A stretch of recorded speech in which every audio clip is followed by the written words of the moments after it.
I'm standing in a hospital corridor at 3 a.m., holding the hand of the man who ruined my childhood, and the doctors are telling me I'm the only reason he's still breathing. My shoes, the only pair I own, are leaving wet prints on the marble floor because I ran through the rain to get here. His $1,000 loafers are in a plastic bag marked patient belongings. How did I get here?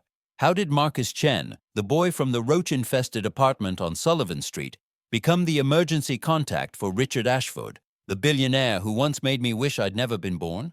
Let me take you back. It started on a Tuesday in October 11 years ago. I was 8 years old, and my mother had just taken a job cleaning offices in the Ashford Tower, 67 floors of steel and glass in downtown Manhattan, headquarters of Ashford Industries. She brought me with her that day because our neighbor who usually watched me was sick, and she couldn't afford to miss a shift. We couldn't afford to miss anything. Stay in the break room on the 42nd floor, she told me, her accent thick even after 10 years in America. Don't touch anything. Don't talk to anyone. Read your book and be invisible. I was good at being invisible. I'd perfected it at school where my classmates had North Face jackets and I had a coat from the donation bin, where they had iPhones and I had a flip phone my mom bought at a bodega for $20. But that night, I got hungry. Mom had been gone for 3 hours, and the sandwich she'd packed was long finished. I remembered seeing vending machines on the executive floor, the 67th floor where she'd told me never, ever to go. But I had 2 quarters in my pocket, and I was 8, and I was hungry, and I thought I could be quick. The elevator opened onto a world I'd never seen. Floor-to-ceiling windows overlooking the entire city, marble everywhere, art on the walls that probably cost more than our annual rent, and silence, the kind of silence that money buys, where even the air feels expensive. I found the vending machine and put in my quarters. I pressed the button for the Snickers bar, B7. The spiral turned, the bar moved forward, and then it stuck. Just hung there, half dispensed, mocking me. I did what any 8-year-old would do. I shook the machine. "What the hell do you think you're doing?" The voice came from behind me, sharp as a knife. I spun around and saw him for the first time, Richard Ashford. I didn't know his name then, but I knew power when I saw it.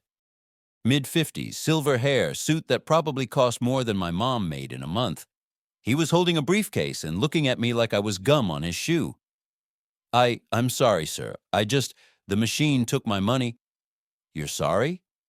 He walked closer, and I backed up against the vending machine. "Do you have any idea where you are? This floor is restricted. How did you even get up here?" "My mom. She works here. She's cleaning, and Your mother." He said it with such contempt.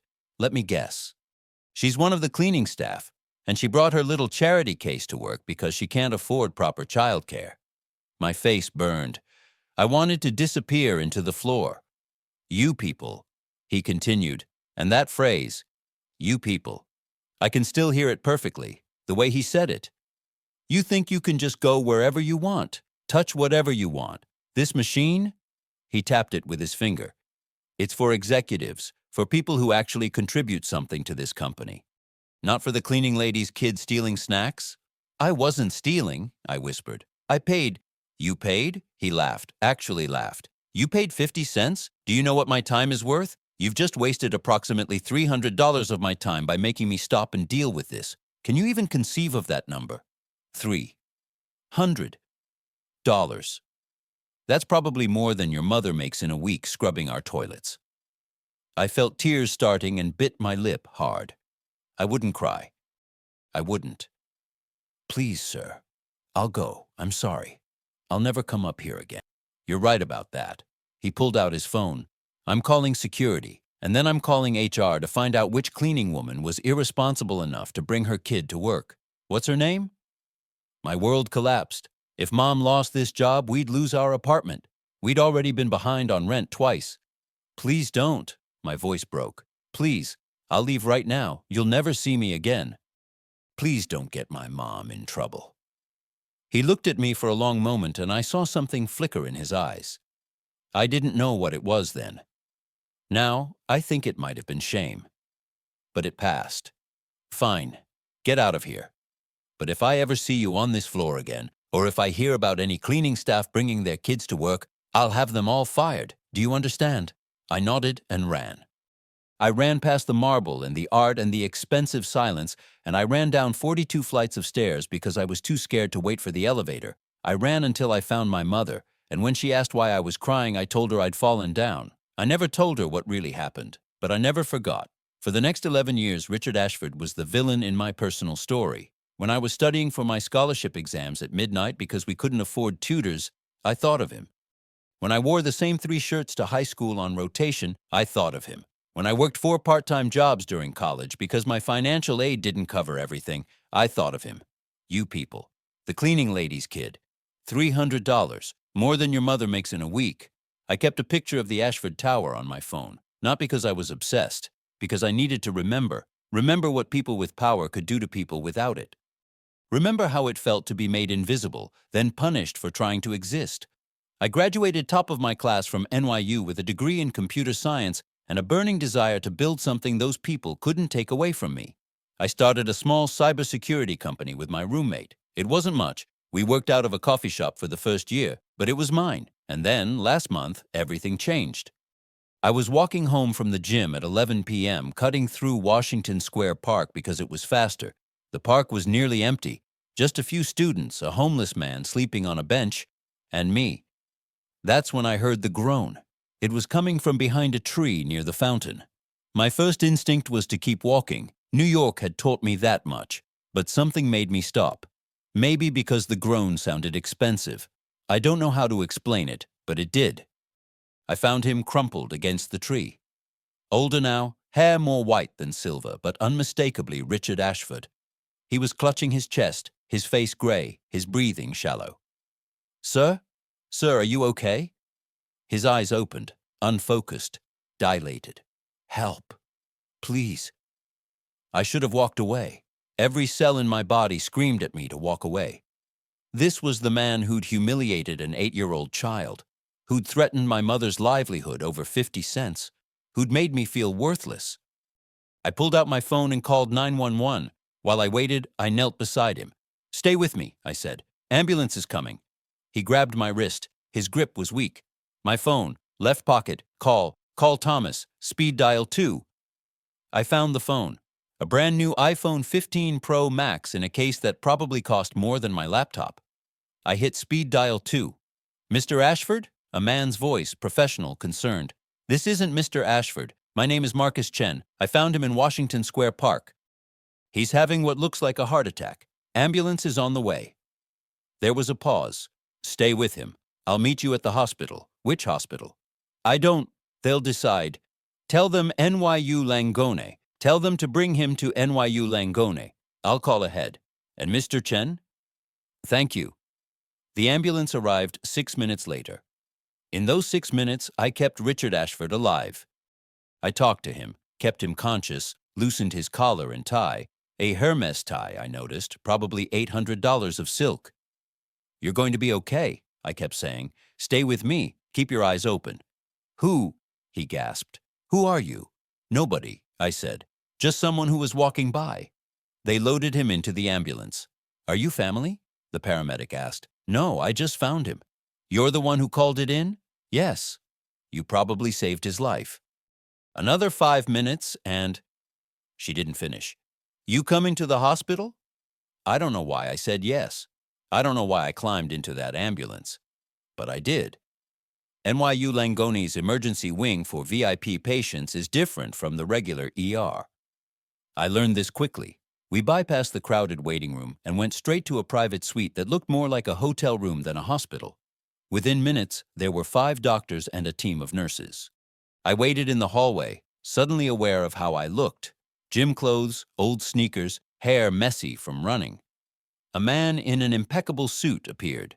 Thomas, I assumed, the voice from the phone. "Mr. Chen, I'm Thomas Webb, Mr. Ashford's chief of staff. I can't thank you enough for what you did tonight." Anyone would have. "No." He cut me off gently.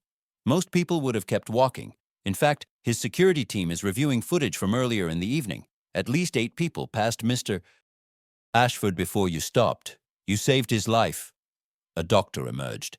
"He's stable. It was a severe myocardial infarction, a heart attack. We're doing an angioplasty now. He's asking for the young man who found him."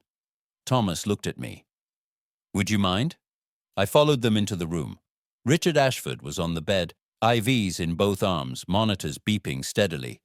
He looked smaller somehow, vulnerable, human. His eyes opened when I approached. For a long moment, he just stared at me. I know you, he said finally. My heart stopped. I don't think... No, I do. I know your face. His brow furrowed. Where? Where do I know you from? You don't, Mr. Ashford. I just happened to be walking through the park. But I could see him trying to remember. And then, slowly, horribly, I saw recognition dawn in his eyes. The vending machine, he whispered. My God, the little boy, Sullivan Street, the cleaning lady's son. The room went silent. Thomas looked between us, confused. It's you, Richard said. All these years. You're the boy I... He stopped, closed his eyes. What I said to you, what I did. I've thought about that night so many times. Mr. Ashford, you need to rest, a nurse began. No. He looked at me with tears in his eyes. Actual tears. You saved my life. After what I did to you, after how I treated you. Why? Why would you help me? I thought about lying, about being noble and saying something about common humanity. But the truth came out instead. Because I'm not you, I said quietly. I'm not the person who looks at a child and sees you people. I'm not the person who measures human worth in dollars per minute. I saw someone who needed help, and I helped. That's it. He turned his face away, but not before I saw the tears spill over. That should have been the end of it. I should have left, gone home, moved on with my life. But Thomas Webb caught me in the hallway. Mr. Chen, I'd like to offer you something for your time tonight, for saving his life. Name a figure. I don't want money. Please, Mr. Ashford would want to... I don't want his money. I was surprised by the vehemence in my own voice. I didn't help him for a reward. I helped him because it was the right thing to do. That's the difference between me and him. Thomas studied me for a moment. You're angry with him. I was 8 years old. He made me feel like garbage because I was poor. Because my mother cleaned his floors. So yes, I'm angry, but I'm also better than that anger. And that's all I want him to know. I turned to leave. He has no one, Thomas said quietly. I stopped. His wife died 3 years ago. His son doesn't speak to him, hasn't for 7 years. His daughter lives in London and calls twice a year. He has employees, associates, business partners, but he has no one. Tonight you were the only person who showed him genuine human kindness. Not because of who he is or what he's worth, but in spite of it. That's not my problem. No, Thomas agreed. It's not. But I think there's more to this story. I think you're here because some part of you wanted him to see what you've become. The boy he humiliated at the vending machine, you wanted him to see that you survived, that you thrived, that his cruelty didn't destroy you. I hated that he was right. He's going to need home care for the next few weeks. Physical therapy, monitoring, someone to manage his medications. His doctors want someone there 24/7 for at least the first 2 weeks. I know this is an enormous ask, but you want me to take care of him? I almost laughed. You want me to take care of the man who... I want to offer you $25,000 a week. The number hung in the air. $50,000 for 2 weeks. That was 6 months of my mother's salary from 11 years ago. That was my student loan payment for a year. I'll do it for minimum wage, I heard myself say. Whatever a home care nurse makes, not a penny more. Thomas looked puzzled. Mr. Chen. Minimum wage, I repeated, because this isn't about money. This is about showing him what human decency looks like when it's not for sale. Richard Ashford's penthouse occupied the entire 68th floor of a building in Tribeca. The elevator opened directly into his apartment. 12,000 square feet of obscene wealth. Floor-to-ceiling windows with views of the entire city. Art I recognized from textbooks. Furniture that belonged in museums. A kitchen bigger than my entire apartment. My room was the guest suite, bigger than the apartment I grew up in, with its own bathroom that had heated floors and a rainfall shower. The irony wasn't lost on me. He came home from the hospital on a Thursday. 2 nurses helped him from the car to the elevator, and I watched this man who'd once terrified me shuffle across his marble floors like he was 100 years old. The nurses will be back tomorrow for his therapy session, Thomas explained. Tonight, it's just you. Emergency numbers are on the fridge. His medications are here. He showed me a chart that looked more complicated than my computer science degree. Any problems, call me immediately. And then he left, and it was just me and Richard Ashford in 12,000 square feet of silence. I helped him to his bedroom, another space bigger than most apartments. He sat on the edge of his bed, breathing heavily from the exertion. You must hate this, he said. I'm here to make sure you don't die. How I feel about it is irrelevant. Marcus, Mr. Chen, I corrected. You call me Mr. Chen. He nodded slowly. Mr. Chen. I need to say something. You need to take your medication and rest. That's what you need to do. I gave him his pills and water and left him there. I went to my ridiculous guest room and sat on the bed that probably cost more than my car and tried to understand what I was doing. The first 3 days were mechanical. I woke him for his medications. I helped him to the bathroom when he was too weak to go alone, and I won't lie, there was a dark satisfaction in having Richard Ashford dependent on the cleaning lady's son for basic human dignity. I prepared his meals from the detailed menu the hospital nutritionist had provided. I sat in the room during his physical therapy sessions. I monitored his vitals. I was efficient, professional, and cold. On the 4th day, I found him crying in his study. Mr. Ashford? I approached cautiously. Are you in pain? Should I call the doctor? No. He wiped his eyes roughly. I'm sorry, I was looking at old photos. I glanced at his desk. There were pictures spread across it.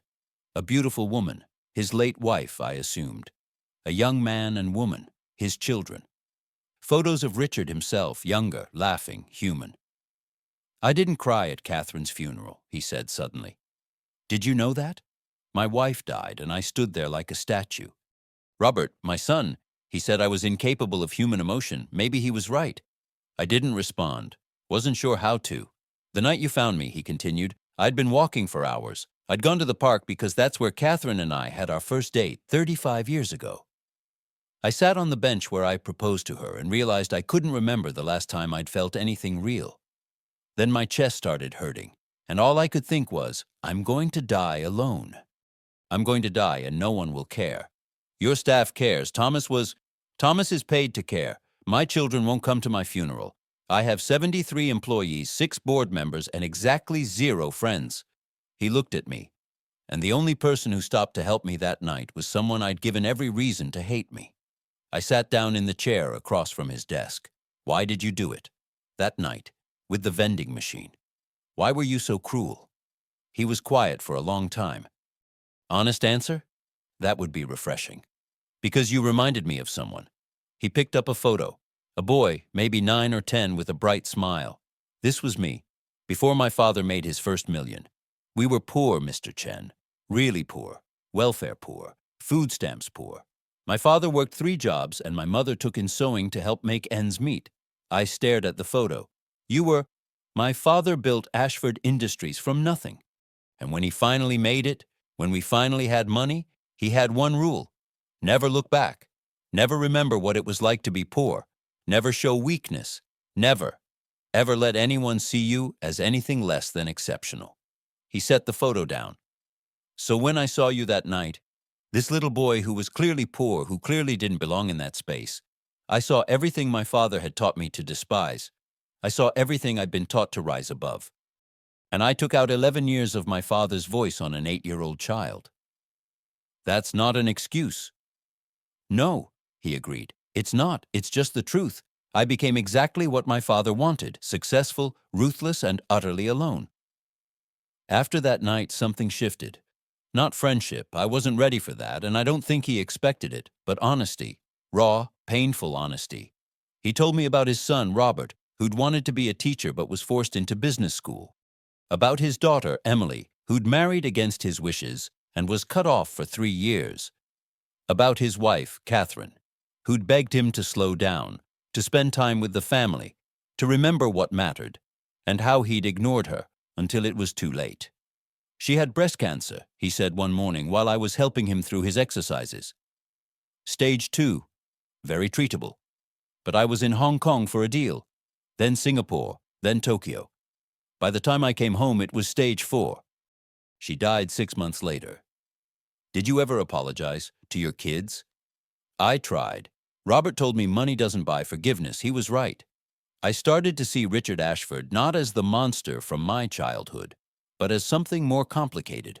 A man who'd climbed so high he forgot how to come down, who'd built walls so thick he couldn't find the door.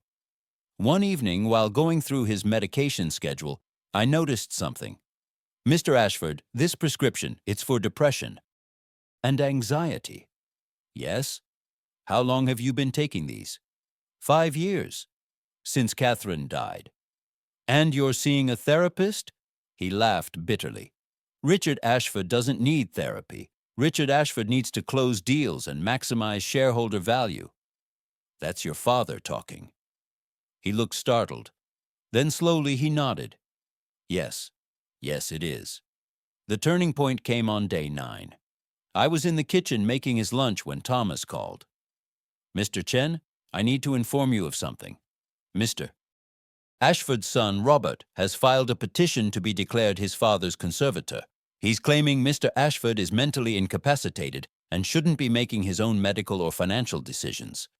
But he's not incapacitated. He's recovering from a heart attack.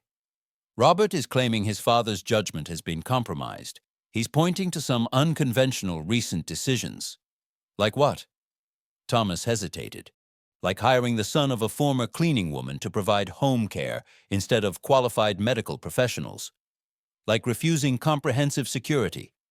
Like talking about restructuring the company to be more focused on employee welfare instead of pure profit maximization. Robert is painting a picture of a man who's lost his edge, who's become soft.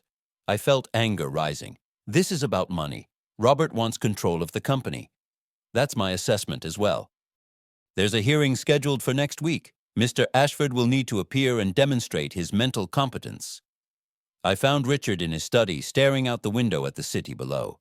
I know about the conservatorship, I said. He didn't turn around. Thomas told you. Why didn't you? Because I deserved it. He finally faced me. I wasn't there for my son when it mattered. Why should he be here for me now? Because you're trying to change. Because you're acknowledging what you did wrong. Because giving up now means he wins, and not just the company, but the right to say you never changed. I don't know how to fight this, Marcus. I've fought hostile takeovers and boardroom coups and market crashes, but how do I fight my own son? By showing up, I said. By telling the truth. By showing him and everyone else that you're not the man you were. You're the man you're becoming. He studied me for a long moment. Why do you care? After everything I did to you, why do you care if I lose everything? It was a fair question. Why did I care? Because, I said slowly, if you can change, it means anyone can. And maybe I need to believe that. Maybe I need to believe that the Richard Ashford who humiliated that 8-year-old isn't the real you. That the real you is the man who's been trying to figure out how to apologize for 11 years. His eyes filled with tears. I don't deserve your compassion. Probably not. But I'm not giving it because you deserve it. I'm giving it because I'm not the person who measures people by what they deserve. I'm better than that. You're better than me, he said quietly. Yes, I agreed. I am, but you're working on it. The conservatorship hearing was scheduled for Monday at 2 p.m. in civil court. Richard's lawyers prepped him all weekend. I watched him get stronger, more focused, more like the man who'd built an empire. But there was something different now, a softness, a humanity that hadn't been there before. Sunday night, I found him in the living room at midnight, still awake. Can't sleep? I asked, thinking about what I'm going to say tomorrow. He patted the couch next to him. Sit with me? I sat. I've been writing something, for Robert, for Emily, for you. He pulled out a piece of paper covered in his handwriting. Would you like to hear it? I nodded. He read, My name is Richard Ashford, and I've been emotionally bankrupt my entire life. I built a $12 billion company but couldn't build a relationship with my own children. I accumulated wealth I couldn't possibly spend in 10 lifetimes, but couldn't spare 10 minutes for the people who needed me most. I measured my worth in dollars and my success in quarterly earnings, and I lost everything that actually mattered. His voice cracked slightly. He continued, 3 weeks ago, I had a heart attack in Washington Square Park. 8 people walked past me while I was dying. The 9th person, a young man I'd once humiliated and dismissed as worthless because he was poor, stopped and saved my life. His name is Marcus Chen, and he's shown me more genuine humanity in 2 weeks than I've shown anyone in 62 years. He looked at me. Is it too much? No, I said quietly. It's honest. Robert thinks I'm weak now. Soft. But I think I'm finally becoming strong enough to admit I was wrong. Strong enough to change. Strong enough to measure success by the lives I improve instead of the profits I generate. That's good, I said. That's really good. We sat in silence for a while. Then Richard said, I need to tell you something, before tomorrow, because if Robert wins, if he takes control, I want you to know. Know what? I've rewritten my will. I'm leaving you something. Mr. Ashford? It's not money, he said quickly. Well, it is money, but not what you think. I'm setting up a foundation, the Catherine Ashford Foundation for Educational Equity. Its entire purpose is to provide full scholarships for children of service workers, cleaners, security guards, maintenance staff, to attend college. I'm endowing it with $200 million. I couldn't breathe. And I want you to run it, he continued. I want the boy who worked 4 jobs to put himself through college to decide which kids get those opportunities. I want the boy I humiliated to have the power to change lives the way his was almost destroyed. Why? I whispered. Because you saved my life. But more than that, you saved my soul. You showed me what I should have been all along, and if I can't change the past, maybe I can change the future for other kids who were just like you, just like I was before I forgot. I was crying now. Couldn't help it. There's one more thing, Richard said. I found your mother. My head snapped up. What? Maria Chen. She still works cleaning offices, but at a different building now. I contacted her employer. She thinks she's being laid off, but actually, I'm offering her a position as the foundation's director of outreach. Salary, $125,000 a year, full benefits, pension. Her job will be to find the kids we help, because she knows their lives. She lived it. I couldn't speak. Couldn't process. I can't give you back the childhood I helped damage, Richard said. I can't undo the humiliation I caused you or the fear I caused your mother. But I can do this. I can try to make sure no other 8-year-old ever feels the way I made you feel. The courtroom on Monday was exactly what I expected. Wood paneling, high ceilings, and the cold machinery of justice. Robert Ashford sat with his lawyers, looking confident. Emily was there too, I noticed. Sitting in the back, her expression unreadable. The judge asked Richard to explain why he was competent to manage his own affairs. He stood, still weak but steady, and he read his statement. Every word we'd gone over, every truth we'd uncovered. When he got to the part about me, about the vending machine, about you people, I saw Robert's face change, saw Emily cover her mouth. I've spent my entire life building walls, Richard finished. Walls around my heart. Walls around my family. Walls around my humanity. 3 weeks ago, those walls almost killed me. And the only person willing to climb over them to save me was someone I'd taught to hate me. He looked at Robert. You want to know if I'm competent to manage my affairs? Here's my answer. I'm competent enough to know I failed you as a father. I'm competent enough to know that profit isn't purpose and money isn't meaning. I'm competent enough to finally understand what your mother tried to tell me for 30 years, that success measured only in dollars is really just expensive failure. The courtroom was silent. I'm stepping down as CEO of Ashford Industries, Richard continued. I'm appointing a new executive team focused on sustainable business practices and employee welfare. I'm divesting myself of personal control over the company's daily operations. But I'm keeping control of my personal assets because I have a lot of damage to repair, and I need the resources to do it. He sat down.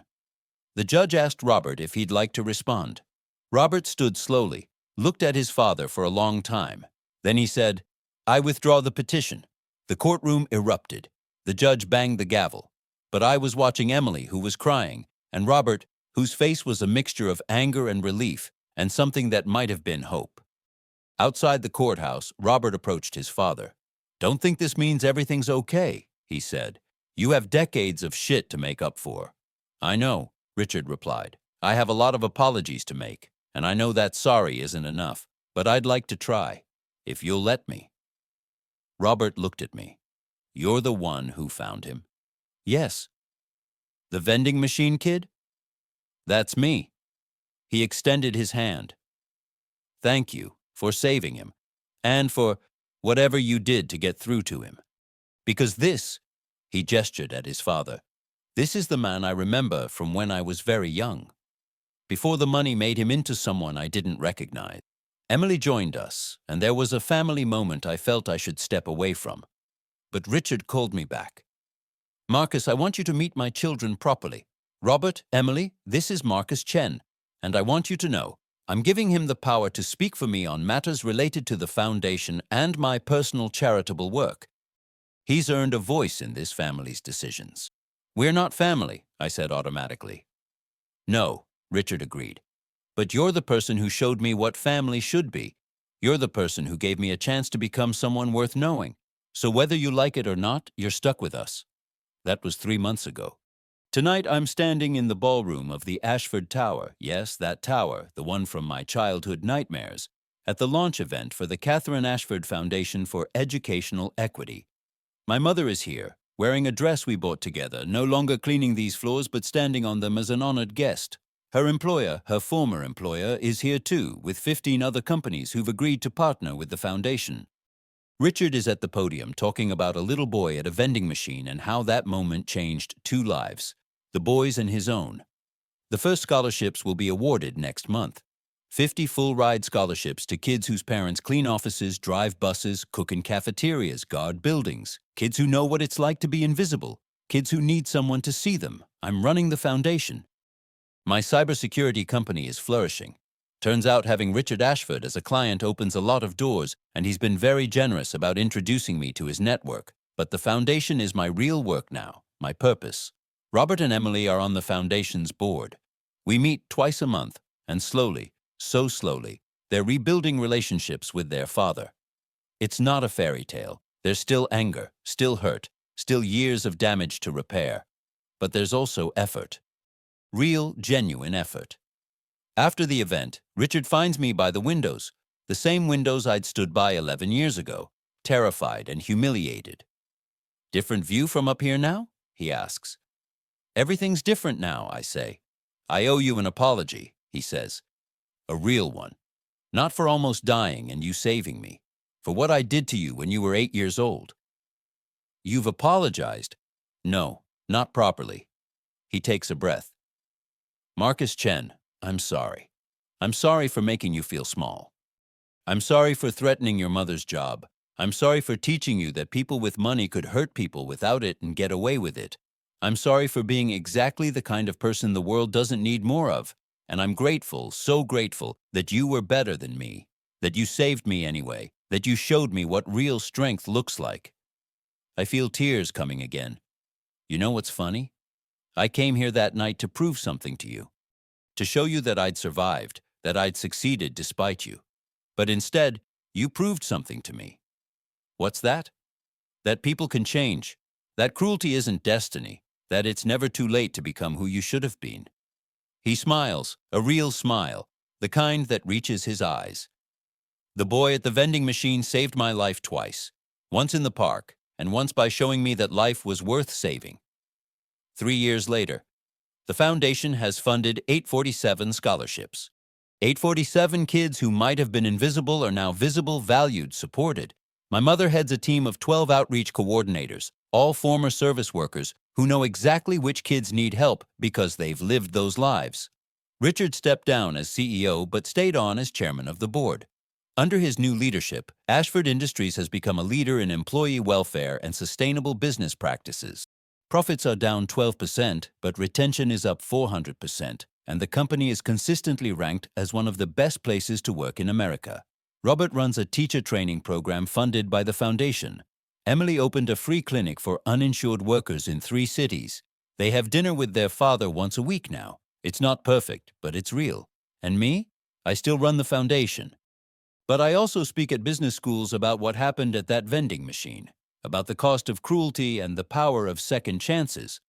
I tell them about an 8-year-old boy and a billionaire and how they both needed saving. Last week I got an email from a girl named Sophia. She'd just gotten her scholarship letter. She wrote, "My mom cleans offices too. She brought me to work once when I was little and a man yelled at me for touching something. I thought I'd never belong in places like that. Thank you for showing me I was wrong." I showed the email to Richard. He read it twice, then handed it back to me with tears in his eyes.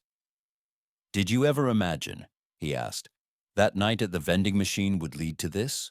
"No," I said honestly. "I imagined hating you forever. I imagined you never knowing my name. I imagined you never realizing what you'd done. And now? Now I know that the worst moment of my childhood led to the best thing I've ever done. I know that you can't change the past, but you can change what it means. I know that an 8-year-old's 50 cents, the 50 cents you said wasn't worth your time, was actually worth everything." He nodded slowly. "The most expensive candy bar I never paid for. We stood there in his office, our office now since I work here 3 days a week, and looked out at the city below. Somewhere down there were kids at vending machines, kids in schools where they didn't quite fit, kids whose parents worked 3 jobs to keep them fed, kids who needed someone to see them. And because a billionaire learned to see an 8-year-old boy, and because that 8-year-old boy grew up to see the billionaire, we were making sure they'd be seen. Richard had asked me once why I saved him. I'd said it was because I wasn't him, because I helped people who needed it. But the truth was more complicated than that. I saved him because some part of me, the part that was still that 8-year-old at the vending machine, needed to know if people like him could change. Needed to know if all that power and money and cruelty could be transformed into something that mattered. And now I knew. The boy who saved the billionaire who destroyed him discovered something neither of them expected. That salvation goes both ways. That the gap between 50 cents and $12 billion is smaller than the gap between cruelty and compassion. That it's never too late to become the person you were supposed to be before the world taught you to be something else. That sometimes the person you save saves you right back. And that the most valuable thing Richard Ashford ever owned wasn't his company or his penthouse or his billions of dollars. It was his chance to do better. We both got one of those, and we've spent every day since trying to give that chance to someone else.